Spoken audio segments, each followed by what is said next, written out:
Szanowni Państwo, witam serdecznie. To niezwykły przywilej mieć powód, dla którego na spotkanie można zaprosić tak wspaniałe, niezwykłe grono uczestników. Powodem tego przywileju jest oczywiście obecność tutaj z nami pana profesora Filipa Zimbardo.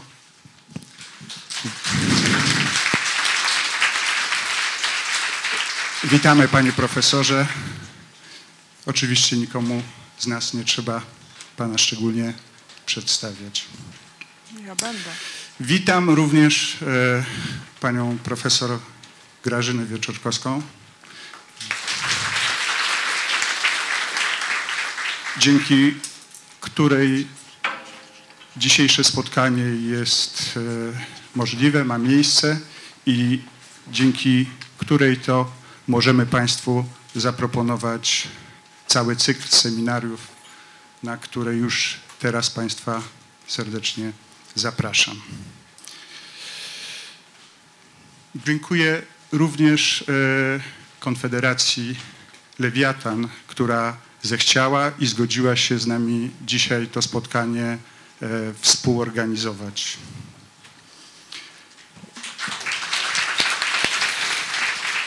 Proszę Państwa, Altcom Akademia istnieje od lat 20 i nie mieliśmy tak niezwykłej okazji, żeby w tak prestiżowych okolicznościach zaprezentować naszą ofertę edukacyjną dla biznesu i to jest owoc pracy paruset moich kolegów, którzy tworzą Altcom. I am so happy to be back again in Poland, especially in Warsaw. This is my fifth visit. Fifth, I think more. More, seven. More. and what is wonderful for an American to be here is that psychology is part of Polish culture. So what I want to do today is unusual. I have never done this before. I prepared this for you last night and early this morning. I want to call this a psychology of liberation, meaning how do we free ourselves from the bonds, from the chains that limit our potential for individual and national greatness. So that's the big theme. To do that, we want to understand what influences our behavior, what makes you make the decisions you make all the time. In general, there are two big categories. There are things inside of us, genes and personality. And we all believe that what we are determined by entirely genes and personality.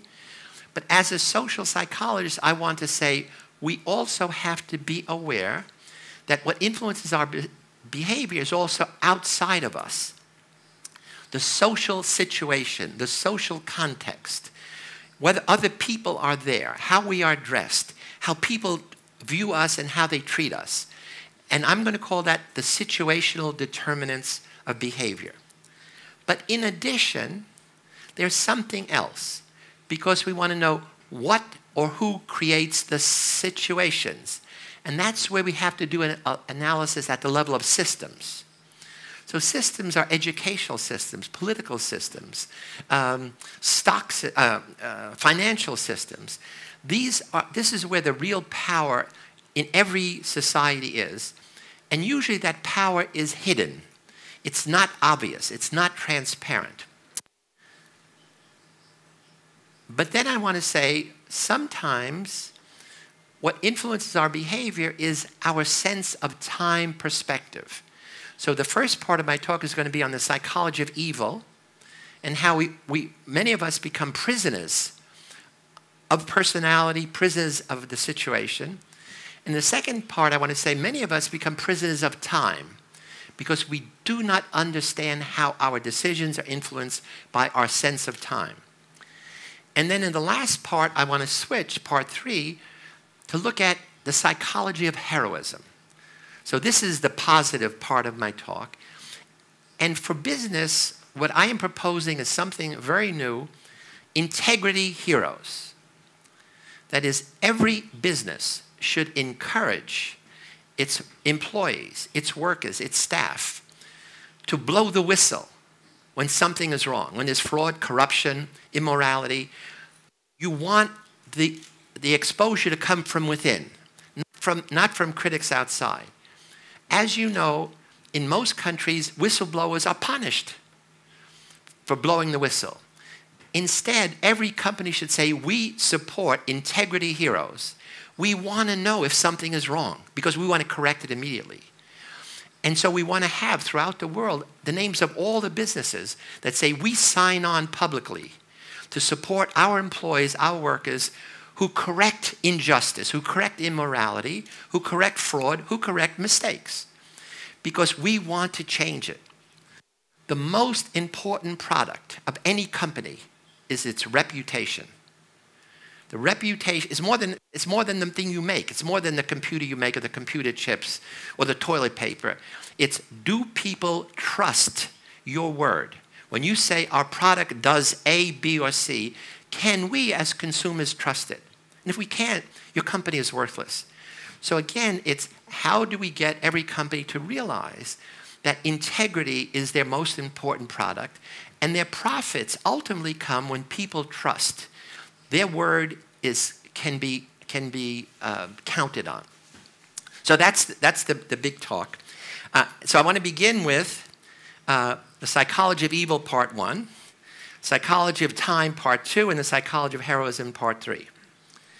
And I hope it will be a hot talk, and maybe it will be dazzling.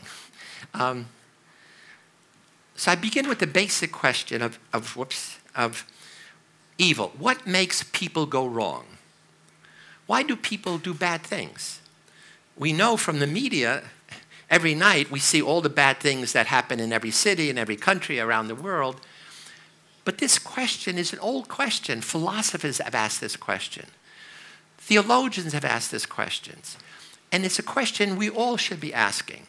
We want to ask the question because we want to know sometimes good people turn evil. And the reason we want to know as psychologists is if we understand the process by which ordinary people, any of us, could be seduced into corruption, could be seduced into crime, could be seduced into fraud, then we can begin to prevent it. So understanding is not excusing it. Understanding is the first step to developing procedures, processes to counteract the forces of evil.